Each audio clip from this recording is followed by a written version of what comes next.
Hello friends and welcome, I'm VA Adam. In today's video I will be showing you the replacement of my front brakes, both rotors and calipers on my 1972 Buick Riviera.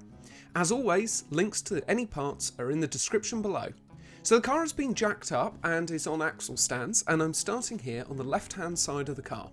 So what I've done is I've turned the wheel all the way to the right, and that just makes accessing the caliper really easy, as you can see here. There's not anything particularly wrong with these calipers or the rotors that I'm aware of, but the brakes have been having a bit of a spongy effect.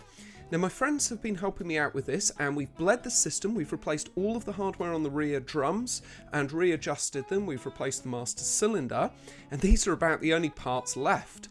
Now the bleed nipple has actually broken off on the driver's side caliper, as you can see here. So it is actually possible that there's still a bit of air in the system, and that's why I'm going to be replacing all of these parts. It's a bit of a hammer to crack a walnut, I know, but at least I'm going to know that all of the brake parts have been replaced, both at the front and the back, because I've done the backs previously, as I mentioned, and everything's in shape. It's also some great experience for me, and I get to make this video for you guys. So I purchased some centric calipers which came preloaded. Now that basically means that they come with brake pads and the hardware all assembled in one unit. So unless you've really got some brake pads that you want to reuse, then I'd recommend just getting these. There's hardly any difference in price, and the whole unit just comes ready to go. These are also potty quiet brakes. This means they have some extra hardware to make them a little bit quieter and reduce some rattling around the brakes. The reviews seem really good, and there are some videos on this which you can check out yourself if you want to make your own decision, so hopefully they're going to work out really well. So the first job is going to be getting the caliper off of the existing rotor. The reason that I have this bucket and this box here is because when you're taking the caliper off, you don't want it to just dangle down on the brake hose, because it could cause some damage. So make sure you're prepared with something. When you take the caliper off, you've got something to rest it on, such as a bucket or a rest here like this. Now I was actually planning on clamping the hose to prevent any brake fluid coming out when I undo the banjo bolt, which you'll see in a bit, but I looked up on this and it can actually cause some damage to the hose, so instead I'm just going to unbolt it and secure it up to prevent any fluid sort of coming out once it's released. So the first thing that we're going to do is we're going to crack this banjo bolt on the back here. Now the reason that we're doing this is because it's much easier to do it whilst the caliper's in place. This is a special type of bolt which actually has a hole running through it, and it allows the brake fluid to run from the hose through the hole and then through the core of the bolt and then into the caliper. As with any old nut or bolt on an old car like this, you want to make sure that you use really good penetrative spray on the bolt first to make sure that you loosen it up. You want to make sure that your socket has a really good seat on the bolt before you start undoing anything, and even just give it a few taps with a hammer to make sure it's really on there snug and it's really on there tightly before you start putting your wrench on and start trying to break it off.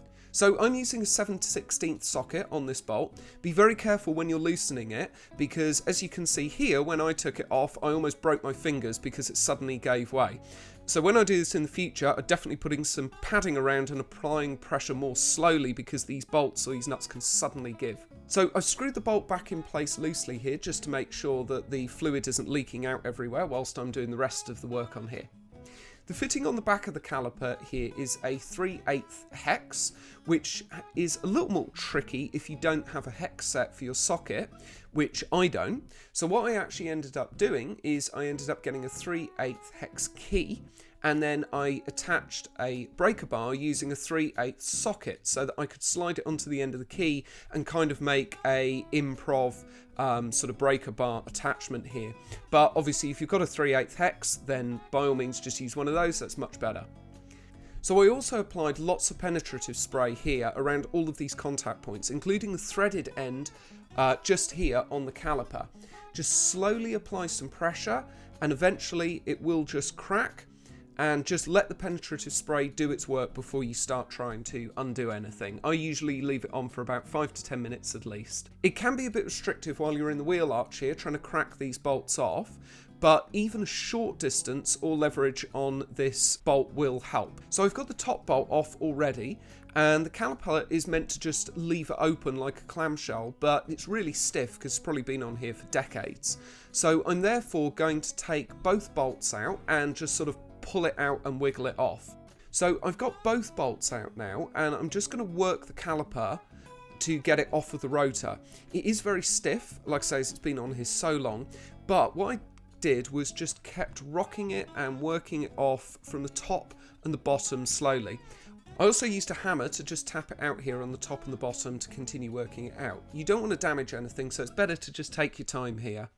You can also see the pads here just falling out. So I'm just checking the pads here to see how much wear there was on them. There's not actually that much, but it's okay. We've got new pads with the new calipers, so we don't need to reuse those. Just pop the calipers safely up on the bucket here so that it's not putting any pressure on that brake line like I mentioned earlier. There's quite a lot of weight behind these calipers, so you don't just want to leave it dangling down and cause any problems with the brake lines or those connections. Now, in order to get the rotor off of this particular car, we have to remove the centre wheel bearing.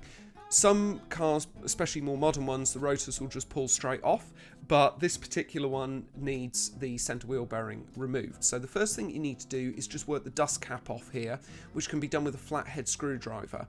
It does seem like it won't come off and it's part of the centre of the wheel, but it's not. You just sort of need to get a screwdriver in to a little gap and just slowly twist it off. What I actually did was, rather than trying to pry the screwdriver towards me, I just twisted it left and right here, which will slowly just start to loosen the cap off, and you just work it all the way around and it will work it free. And the cap just pops off, and you can see there's a lot of grease inside because there's wheel bearing in there. And the first thing that you're going to have to do is remove this pin. And you want to do that by slowly bending it round. Don't bend it too quickly, just slowly bend it round so that it's straight, and then just pull it up through the hole using some long nose pliers, or you can just tap it the other side with a hammer. Just be very careful and just slowly bring it up. The next thing is to loosen the nut, and the nut will be on very loosely anyway, barely hand tight, and that's exactly how it should be. So unscrew this nut all the way off, and note the orientation of the nut, which has the flat end against the car. We now have to take the taper bearing out, which is just in here, and you can gently pull the rotor towards you and gently pry the bearing out with a screwdriver.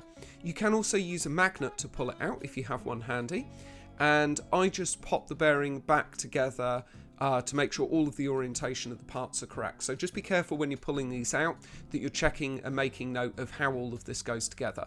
So looking at the back of the rotor, you can see that there's another taper bearing fitted in here, but this is a little bit more difficult to get out, but there is a little trick to pulling this bearing out. So what you want to do is you want to pop the rotor back on, and then you want to put the nut that you've taken off back onto the shaft and just give it a few rotations. You don't want it to be tight, you just want to screw it on. Then pull the rotor forward and make sure that you can feel that the bearing has just caught on the nut, and then give it a sharp jerk towards you and the bearing will just pop out. So let's pop the rear bearing safely down and take off the nut, and then all of the parts are separated, and you want to keep all these separated so you know which part goes where. So before you put the new rotor on, you want to make sure that it's cleaned with brake cleaner before it's fitted. This is because the rotors are treated with oil and wax, and there's a lot applied at the factory to prevent corrosion when they're being stored, and you want to make sure that all of this is taken off before you fit them. Oil and brake rotors, less than ideal. So I'm using Holt's brake cleaner. That's available for about £3 for this big tin here in the UK, which is great value. So you can see all of the oil coming off here as I'm rubbing it with the tissue. Make sure you clean this up really, really well, and don't forget to do both sides of the rotor, because obviously the brake pads are going to grip both sides. The other thing to do on the rotor whilst you're here is just pop some anti-corrosion paste onto the lug bolts. I'm using this Permatech aluminium anti-seize, which is absolutely fantastic, and I've read up that this is meant to be better than using copper for this type of application. So this is what I'm using. I've had great experience with it so far. Don't put too much on, just a little dot, and then when you do the lug nuts on, it will just work its way around the thread. Here is the new rotor on the left and the old one on the right. I just have to apply some grease to the inside of the shaft here where the bearings are going to be going in, and here it is all greased up nicely. I'm going to have to do the same with the shaft, removing the old. It will be the same for the bearings. Here they are, all cleaned up, and I'm going to be using this moly grease on the bearings. You need to make sure that this is really thoroughly worked into the bearing. You can use a bearing packer if you have one, or if you're able to get one. I'm just popping the rear bearing into the back of the rotor first. Here is the back of the rotor.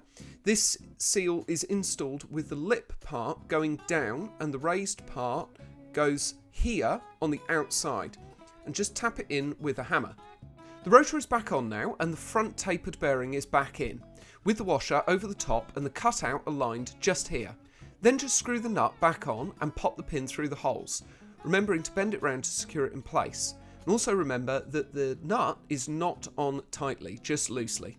Next, put the dust cap on and gently knock it on with a rubber mallet. And after that, we need to put on the new caliper. Now you need to make sure that you have the correct one for the correct size, but fortunately I have a nice simple system, L for left, R for right. This one is L for left, and this is the one that we need because this is the side of the car that we're working on. I simply removed the top and bottom bolts and then just slid this into the space on the rotor. For the brake line, there is a new banjo bolt provided with 2 new copper washers. One copper washer will go on the bolt and the other will go on this side of the clamp. When putting on the large bolts at the top and the bottom, be sure to put some thread lock on to prevent the vibrations of the wheel shaking the bolts loose. You definitely don't want these to come off. Here's the thread lock applied, and I'll now just screw the bolts in. With the new bolts in and the caliper securely in place, it's just a case of undoing the banjo bolt and securing it in place on the new caliper. Be sure that when you're going to do this, you know exactly what you're going to do and the washers are ready, as there will be brake fluid leaking out and you want to minimise that as much as possible. Be sure to wear gloves too. So here is the nut off, and you can see the old copper washer still on there. The new bolt will be going on with the new washers. Here's the new bolt with the new washers in place. This just needs screwing in place and then tightening with the ratchet. Be sure not to over tighten this bolt, you don't want to go nuts, just tight enough that it creates a nice seal. You can do this by tightening it and then just applying the brakes, which will apply pressure to the fluid through the system, and you can check to see that there's no leaks. And that's it. I have to say, I was pretty surprised at how easy this job was. I thought there'd be a lot more complicated parts and a lot more components, but actually it was pretty straightforward. Probably the most complicated part was the centre bearings, and on most more modern cars you don't actually have to deal with that. But other than that, it was pretty straightforward, and there was really only the caliper and the rotor to deal with. Like I said earlier, getting those preloaded calipers with all of the hardware and the brake pads in is probably the easiest way to do it. It's just simply off with the old and in with the new. So as always guys, thank you so much for watching. Please like and subscribe if you enjoyed this video, and until next time, this is VA Adam signing off.